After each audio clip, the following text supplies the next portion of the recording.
আলহামদুলিল্লাহ, আসসালাতু আসসালামু আলাইকা আলা রাসূলিল কারীম ওয়া আলা আলিহি ওয়া আসহাবিহি আজমাইন। সম্মানিত কামিল তাফসীর প্রথম বর্ষের ভাই ও বোনেরা, আজকে আমরা সাজেশনের সূরা আল ইমরানের 15 এবং 14 অর্থাৎ 14-15 নম্বর আয়াত এর তাফসীর করার চেষ্টা করব ইনশাআল্লাহ। আয়াতটি খুবই ইম্পর্টেন্ট বা গুরুত্বপূর্ণ একটি আয়াত। আজকে কিন্তু আমরা বা আপনারা যে সময় ক্লাস 10-এ ছিলাম, দাখিলে ছিলাম, সেই সময় কিন্তু আয়াতটা আমাদের পড়া ছিল। তো ওই সময় যেসব আয়াতগুলো গুরুত্বপূর্ণ ছিল সেই সব আয়াতগুলো কিন্তু এখনো পর্যন্ত গুরুত্বপূর্ণ। 14 নম্বর আয়াত যদি আমি একটু পড়ে শোনাই। যুইনা লিন-নাসি হুব্বুশ শাহাওয়াতি মিনান নিসাই ওয়াল বানিনা ওয়াল কনাতিরিল মুকান্তারাত মিনাজ যাহাবি ওয়াল ফিজ্জাতি ওয়াল খাইলিল মুসাওয়ামাত ওয়াল আনআমি ওয়াল হারস যালিকা মাতাউল হায়াতিদ দুনিয়া আল্লাহু ইনদাহু হুসনুল মাআব। আয়াতটা তো গেল। এবার যদি আমরা অর্থটা দেখার চেষ্টা করি। সংকলন তথ্য। আলোচ্য আয়াতে কারিমা দুটি তাফসীর ইবনে কাসিরের অন্তর্ভুক্ত সূরা আল ইমরান থেকে গৃহীত। আয়াত প্রসঙ্গ এখানে কি বিষয় আলোচনা করা হয়েছে সেটা, বিশ্বজগতের মালিক ও স্রষ্টা আল্লাহ তাআলা দুনিয়া ও এর সকল বস্তুই মানুষের ব্যবহার ও প্রয়োজনের জন্য সৃষ্টি করেছেন। তন্মধ্যে অতি লোভনীয় ও আকর্ষণীয় বস্তু হলো নারী, সন্তান সন্ততি, ধনসম্পদ, স্বর্ণরৌপ্য, অশ্ব, গৃহপালিত পশু, শস্যক্ষেত্র ইত্যাদি। তবে দুনিয়ার এসব সামগ্রী পরকালীন সামগ্রীর তুলনায় অতি নগণ্য ও ক্ষণস্থায়ী। আলোচ্য আয়াতে কারিমা দুটিতে এ সকল সামগ্রীর মোহ ত্যাগ করে পরকালীন সুখ শান্তি ও কল্যাণের জন্য কাজ করার প্রসঙ্গে বক্তব্য উপস্থাপন করা হয়েছে।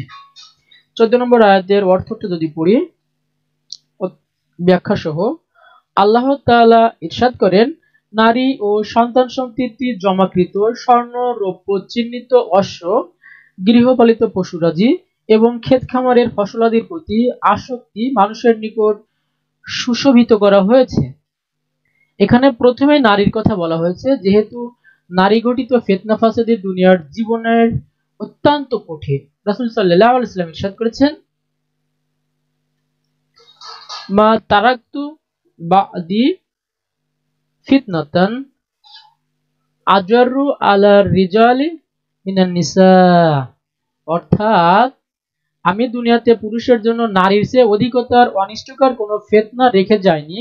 তবে এখানে বিবাহ দ্বারা কোনো লোকের উদ্দেশ্য হয় ব্যভিচার হতে রক্ষা পাওয়া এবং সন্তান সন্ততির আধিক্য তথা নিঃসন্দেহে তা উত্তম কাজ এবং আকাঙ্ক্ষা ও কামনার বস্তু। বস্তুত এসবই হচ্ছে পার্থিব জীবনের ভোগ সামগ্রী। মূলত আল্লাহর নিকট রয়েছে উত্তম আশ্রয়।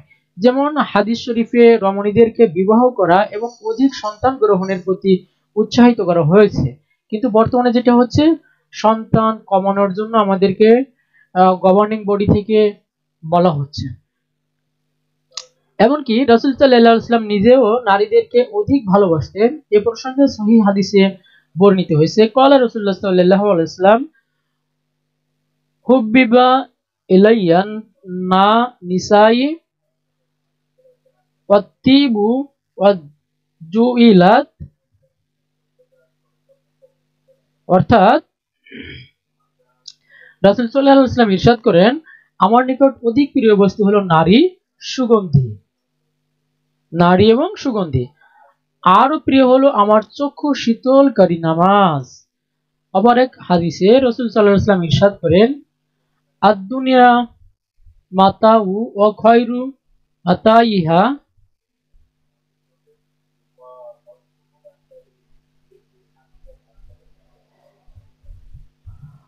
পরবর্তী আয়াতে কি বলা হচ্ছে, আচ্ছা পরবর্তী আয়াতের আগে আরো কিছু তাফসীর আছে, সেটা একটু দেখে আসি। যে হাদিসটা ছিল সে হাদিসটার অর্থ এখানে করা হচ্ছে। অর্থ হচ্ছে এরকম, দুনিয়া হলো উপভোগের স্থান, আর এ দুনিয়াতে উত্তম উপভোগের বস্তু হলো সতী নারী। যখন তার স্বামী তার প্রতি দৃষ্টি দেয় তখন সে তাকে খুশি করে আর তাকে কোনো কাজের নির্দেশ দিলে সে তা পালন করে, আর যখন তার স্বামী থেকে অনুপস্থিত থাকে তখন সে তার সতীত্ব এবং স্বামীর সম্পদের হেফাজত করে। অনুরূপ সন্তান সন্ততি ও ইসলামের কল্যাণের উদ্দেশ্য হলে আধিক্য হওয়া প্রশংসনীয় ও গ্রহণীয়। যেমন রাসূল সাল্লাল্লাহু আলাইহি ওয়াসাল্লাম হাদিস শরীফে ইরশাদ করেন,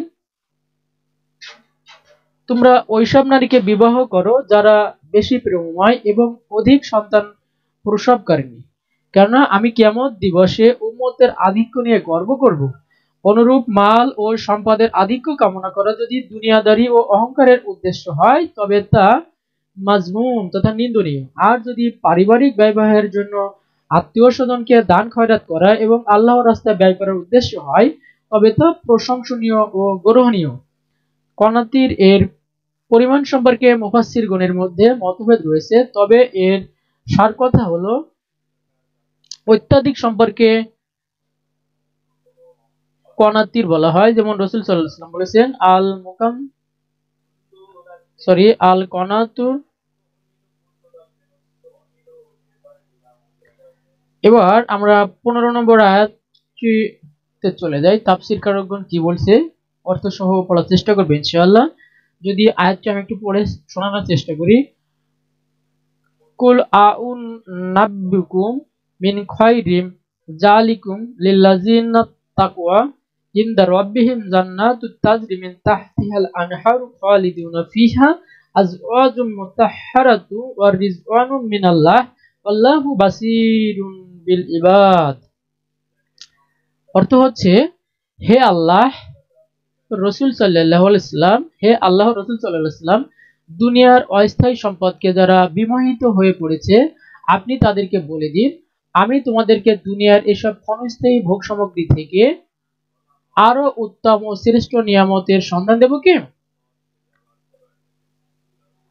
যা ওই সকল লোকের জন্য সুনির্ধারিত যারা মুত্তাকি, অর্থাৎ আল্লাহ ভীরু লোকদের জন্য তাদের প্রভুর নিকট এগুলো নির্ধারিত রয়েছে। সে নিয়ামত হলো সবুজ বৃক্ষ লতাপূর্ণ বেহেশত, যার তলদেশ দিয়ে ঝর্ণাসমূহ প্রবাহিত হয়, সেখানে তারা চিরস্থায়ীভাবে বসবাস করবে। আর তথায় তাদের সাথে পবিত্রময়ী নারী সঙ্গিনী থাকবে, তারা আল্লাহ তাআলার সন্তুষ্টি লাভ করবে।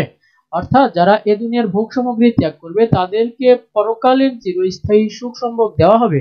বস্তুত আল্লাহ তাআলা তার বান্দাগণের অবস্থা খুব ভালোভাবে অবলম্বন করেন, অর্থাৎ সব বিষয়ে তিনি সম্যক অবহিত করেন। এ প্রসঙ্গে হাদিসে বর্ণিত হয়েছে,